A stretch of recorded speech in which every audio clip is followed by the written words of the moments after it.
Alors, il y a une phrase que j'entends énormément quand les femmes me parlent de leur désir en consultation, c'est pourtant, avant j'avais envie. Avant, j'avais envie spontanément. Avant, je pensais davantage au sexe. Avant, j'initiais.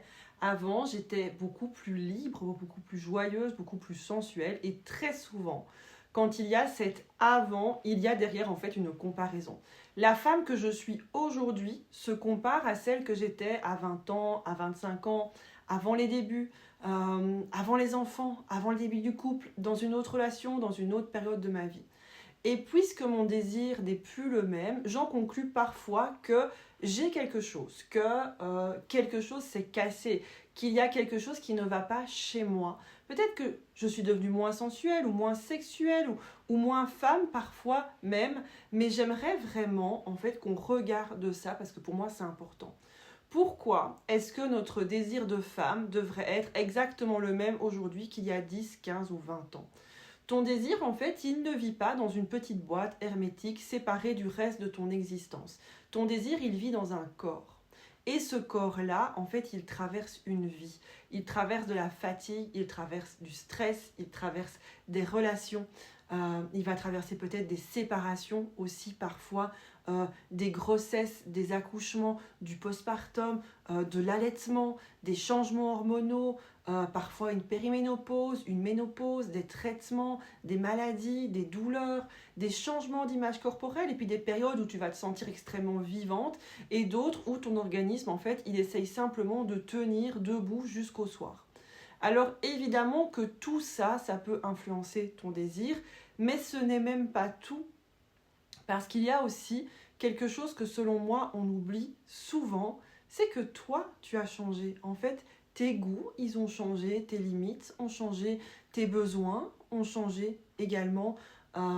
Ta manière d'entrer en relation a changé. Et ce que tu trouvais peut-être excitant il y a 15 ans ne t'excite peut-être plus aujourd'hui. Et c'est pas forcément un problème. Peut-être qu'à 20 ans, la nouveauté, elle suffisait énormément à alimenter ton désir. Il y avait la découverte, il y avait cette part d'incertitude, d'inconnu, il y avait le jeu de la séduction, il y avait la sensation de ne pas encore tout connaître de l'autre ou de soi peut-être. Et puis, dans une relation longue, par définition, il y a une partie de cette nouveauté qui va disparaître et on se connaît. Et on connaît les habitudes de l'autre. Et puis, on connaît même parfois exactement comment va se dérouler le rapport sexuel avant même qu'il ait commencé. Et là encore, ça ne veut pas dire que le désir est condamné, mais peut-être qu'il a besoin d'autres ingrédients. De la même manière, on a appris à se connaître soi, on est moins surprise et on a peut-être besoin d'autre chose. Et parfois, pourtant, en fait, on continue à chercher le désir exactement là où il apparaissait avant. On cherche à en fait éveiller la femme que nous étions avec les mêmes ingrédients, les mêmes scénarios, les mêmes types de contacts, le même rythme, alors que cette femme-là, en fait, elle n'existe plus exactement. Et je trouve ça extrêmement important. Parce que cette question, elle va devenir complètement différente. Donc, au lieu de se demander, si vous voulez, comment est-ce que je peux redevenir celle que j'étais, et au lieu de me mettre cette pression-là, je pourrais commencer à me demander, en fait, ben voilà, qu'est-ce qui éveille la femme que je suis devenue? Et apprendre à me connaître aujourd'hui. Et ça, franchement, c'est une question, je pense, qui est beaucoup, beaucoup plus intéressante.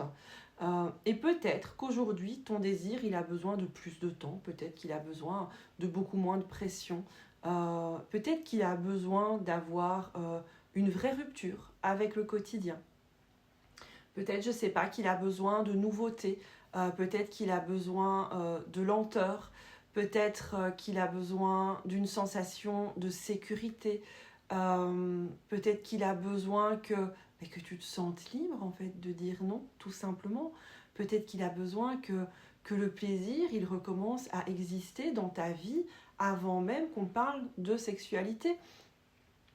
Et peut-être finalement que ton désir, il est devenu moins spontané et puis davantage réactif. Peut-être que tu vas plus te réveiller un mardi matin avec une envie sexuelle tombée du ciel, mais que un contexte, une sensation, un contact agréable, une disponibilité vont permettre à quelque chose d'apparaître progressivement, c'est peut-être juste ce rythme. Et ce désir-là n'est pas moins valable. Il est simplement aujourd'hui différent. Et puis j'aimerais aussi mettre une nuance qui est importante ici, c'est qu'une modification du désir peut évidemment avoir des dimensions hormonales, médicales, médicamenteuses. Si ton désir il a changé brutalement, si tu as des douleurs, si tu as commencé un traitement, si ton corps traverse une transformation importante ou si quelque chose t'inquiète, ça mérite aussi d'être regardé avec un ou une professionnelle qualifiée, bien évidemment. Comprendre son désir, ce n'est pas tout expliquer psychologiquement, le corps compte. La santé compte, les hormones comptent aussi, la relation, elle compte bien évidemment, le contexte compte, tout compte en fait là-dedans.